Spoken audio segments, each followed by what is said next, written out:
Hey guys, how you doing today? This is David Lucas back here again. Welcome back to my channel. And now today I'm back at you guys again. I know it's been a couple weeks since I, posted a video. I decided to take a little break, just a little mental self break.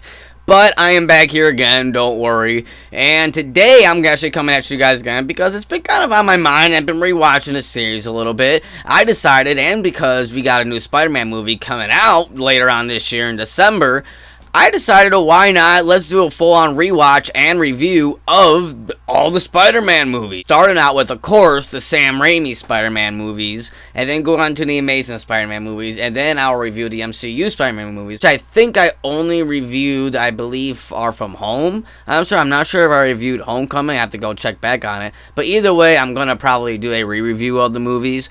So I'm going to do a whole review of the movies, of the Spider-Man movies, up until the point when Spider-Man No Way Home comes out. And of course, to start out these reviews, I'm going to have to start with the original Sam Raimi Spider-Man 2002.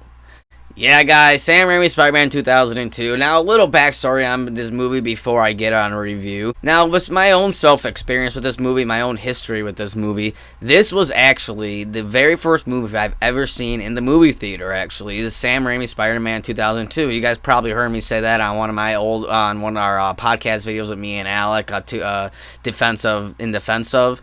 But I'll say here again that, yeah, it was the very first movie I ever went and seen in the movie theater. It was me and my parents. We went in. I still remember the day walking up into the theater, sitting down in the theater, watching Spider-Man for the first time on the big screen, watching the first time anything on the big screen, It was an amazing experience for me. And Spider-Man, now everyone who knows me knows Batman is my guy. I am a true Batman fan. I got a whole shrine of Batman built right there. I'm a Batman guy. But Spider-Man was always my second. He was always my second favorite comic book character. I love the Spider-Man comic books. I love the cartoon Spider-Man, the 90s, and in particular, Spectacular Spider-Man. Very underrated and is the best interpretation of Spider-Man, in my opinion. Spectacular Spider-Man. Renew it. I love Spider-Man. Spider-Man has always been a big important part of my life. I always related to Peter Parker as a person, Spider-Man has always been a big part of my life. So now that all being said, let's get on to the review of Sam Raimi Spider-Man 2002. And now, of course, you guys know my reviews. I usually do the good to the bad. So here we go. Let's start out with the good in here, and then I'm going to start and end it with the bad stuff, with the stuff I didn't like, because there are some stuff. I don't fully love this movie. I'm going to say straight up. I do like it a lot. Before I get in, I do like this movie a lot. But I do have some problems with this movie. I'm going to get into it. Now let's start out with the good. Right off the bat, I gotta say that Tobey Maguire as Peter Parker, at least. Now I'm going to get onto my thoughts of him as Spider-Man, but him as Peter Parker is great. I think he is a fantastic Peter Parker. He completely gives off that essence of the original Stan Lee comic books Peter Parker. He has that nerdy type of personality. I love it. Scene in the movie in the kind of very beginning where he's at their school trip and he sees MJ waving and stuff like that, and he looks and he thinks she's waving at him, and he goes and waves like that, and it turns out that she's just waving to her group of friends that are walking towards her right there and not even paying attention to him. A scene like that's something I actually personally can relate to, in middle school and high school. That was me. And just seeing that is a true Peter Parker type of moment. And there's so much other moments in here where it's yeah, he is a great Peter Parker. I love his look as Peter Parker. He looks like him. He sounds like him. He kind of just acts like him. He gives off that presence of what you expect for an older Peter Parker, at least. Not necessarily a younger Peter Parker, but definitely an older Peter Parker. I love the overall tone and feeling and just look of New York City. The look of New York City, I think, is in here is perfect. It is literally the perfect, look for New York and tone, the set for how Spider-Man's New York should be. Because in the comic books, like how Gotham City is its own character in the Batman comic books, New York is its own character in the Spider-Man comic books. And you have to do that. You have to give it its own character, and Sam Raimi did that. New York in here feels alive. It feels like its own thing. It feels like how New York feels. There's those scenes when Spider-Man's zipping across, and there's montages of him saving a day and all that stuff, which I didn't really like that much. Honestly, I thought that was a really quick, cheap way to do it. But I like how we're seeing, like, you know, the different, like, the people in the city talking about Spider-Man, and I love seeing the scenes of him flying through the city and him walking in the streets as Peter Parker and all that, and you hear stuff from other people in the streets. Like, it just, to me, it just feels like New York. It feels like how the Spider-Man comic books New York felt like, and I love it. And that being said, too, the overall tone of this movie I really like. I love how it's a more hopeful, happy, good, uplifting type of feeling, you know. Even though some Spider-Man comic books, and I'll admit, Spider-Man comic books get very dark. Like, they can get very, very dark. I mean, there's comic book scenes where, you know, Gwen Stacy dies. Harry gets addicted to freaking heroin in some of the comic books. You know, like, there is a lot of darkness in Spider-Man comic books. They're not always all hopeful and good look, you know, good uplifting of comics or story. But this movie, but there are certain things of Spider-Man comics that are uplifting, that are good feeling and all that. And this movie really captures that really well, in my opinion, and does it really good. And I love it. And I just watch this, and I do have a good time watching it. Now, J.K. Simmons. Now I have to get on to J.K. Simmons as J. Jonah Jameson. That is, now, okay, there, in my opinion at least, there are only a few castings that are like, that's a definitive comic book casting for a character. No one else can replace them. Only less than a handful. And J. Jonah Jameson, J.K. Simmons, I'm sorry, as J. Jonah Jameson is one of them. I don't think anyone can interpret J. Jonah the way how J.K. Simmons does J. Jonah. He is perfect for the role. The way how he yells and screams, his banter, the way how he jokes around, his comedic moments he has, the way how he hates Spider-Man and all this stuff. Like, it's so perfect. In every scene with him, in every scene he's in, it just, you're smiling ear to ear, and you're like, this is perfect. This is JJ. And I am so happy that they're bringing him back for the MCU version of J. Jonah. Like, that is just brilliant, in my opinion, because he is the only person that can play him, in my opinion. One thing, too, that not a lot of people talk about, but it does happen in this movie, and you do see, and it is true to JJ as a person in comic books, is that, yeah, he is a hard ass, yeah, he is a, you know, loudmouth, and he hates Spider-Man, and he's all that stuff, but at the end of the day, he does have a heart. He does have a soul, and he does have a heart. And his perfect example of that is a one scene in here in this movie when Green Goblin comes to the Daily Bugle and basically is about to kill JJ and is asking him, like, who's a photographer for Spider-Man and all that stuff. And JJ, even though he's about to die and he knows who the photographer is, he doesn't tell him. And he goes, I don't know who it is. I don't know. It just comes in the mail. It's anonymous. I don't know who it is. He saves Peter Parker right there when he knows he's about to die. He still saves Peter Parker. For some reason, he saves him. And that right there, I feel like, is a perfect scene that shows that JJ does have heart. He is a good person at heart. He's not a necessarily bad person, because he's willing to put his life on the line to save some kid that he's just known for a few weeks, you know? Keeping on the casting, Willem Dafoe as Green Goblin. Oh my god, he's amazing. I love Willem Dafoe as Norman Osborn, Green Goblin. And apparently, too, from what I heard, is that he actually went and was asking for this role. Like, Sam Raimi didn't even, you know, consider him at first, but Willem Dafoe wanted this role, and he was kind of pushing to Sam Raimi. He's like, no, I want to be this role, I want to do this, which is always awesome to hear. And you actually see that play out in the movie. Like, there are scenes where you're like, yeah, he completely loves this role. He cares about this role, and he likes it a lot. I have my problems with the Green Goblin, with certain parts of the Green Goblin in this movie, but I'm going to get onto that later on. But none of those problems have anything to do with Willem Dafoe. Like, he just nails the part. The voice, his facial expressions, his manners, the way how it sets up, how he is the person who sets up this conflict between Harry and Peter that goes on to later on in the movies, that again is a big conflict in the comic books. In the comic books too, Harry and Peter kind of have a little rivalry with each other, because Harry is jealous of Peter, that Harry's father, Norman Osborn, considers Peter more of a son than Harry.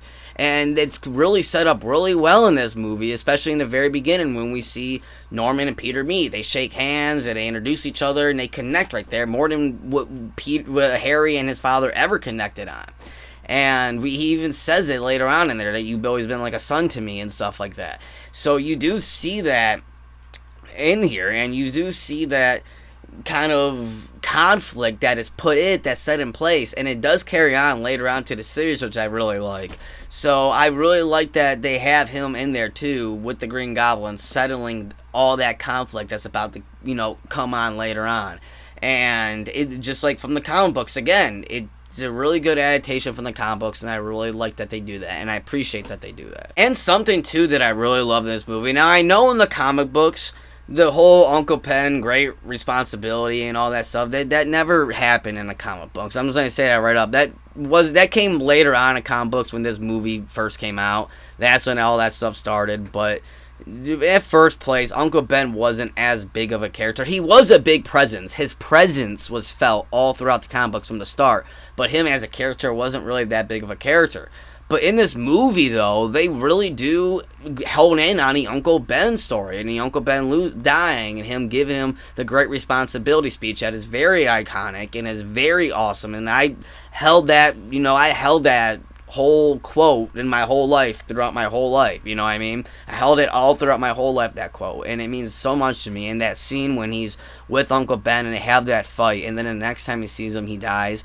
It is such a great emotional scene. And even though I again do have some problems with the movie that I'm going to get onto, that scene really is a great heartfelt moment in this movie that I love. I don't love it because it's sad, but I love it because it gives so much emotion and is done so well when Uncle Ben dies. It is such a great scene and a great moment because of what's already set up with Uncle Ben earlier on in this movie. Now that's pretty much all the good things I gotta say about this movie. Now again, like I said, I do have some problems with this movie. I do have my issues with it, and I can't go on with this movie without saying some of my problems I have on this movie. And these are just my opinions, but here I go. Here's one of my first negatives I got about this movie. First off, now you guys know what I said about Tobey as Peter Parker. I love him as Peter Parker. But now, him as Spider-Man, on the other hand, I am not a fan of his Spider-Man. I never was. Even back then, I just didn't like the look of him as Spider-Man, and then growing up, I just didn't really like the interpretation of him. He just seems too stiff, too not as jokey, not as kiddy, not as let loose. He doesn't seem as loose. He doesn't seem as just kind of how Spider-Man usually acts in the comic books. He just seems a little bit stern, a little bit like, alright, yep, let's do this and stuff. He doesn't really have that kind of Spider-Man presence. Yeah, there are certain scenes, there are certain, lines when he's like, he does throw out a joke, he does throw out a quip, he does make fun of the villain or something like that, but it's like a quick little line, It's like trying to say in The Dark Knight Batman was a detective when he only had one little scene where him being a detective, and then the rest of the movie had nothing to do with him being a detective. It's like that, where they have a quick little thing of it and then go away with it. And yes, to me, I just am not a fan of him as Spider-Man. When I read Spider-Man comic books, when I see Spider-Man cartoons and all that, I don't see Tobey as Spider-Man. I don't. I just don't. I don't. I see Tom Holland. In my opinion, Tom Holland is my favorite Spider-Man, but we'll get onto that later. Another thing, too, I am not a fan of Kirsten Dunst in this movie. Now, I know it's been said a million times by people, and I know there's a big debate, who's better, Zendaya or Kirsten Dunst. Personally, I don't like Kirsten Dunst. I mean, I like her as an actress. She's a great actress. I like her in other movies and stuff like that. Don't get me wrong. I just don't like her in this movie. I don't like her in this role. I feel like she's personally miscast. I feel like her role's written really bad. I feel like it's just all just doesn't mix good. It just doesn't, her relationship with Peter, just to me, I don't feel it. Like, I don't feel any of that relationship. I don't feel an interconnection.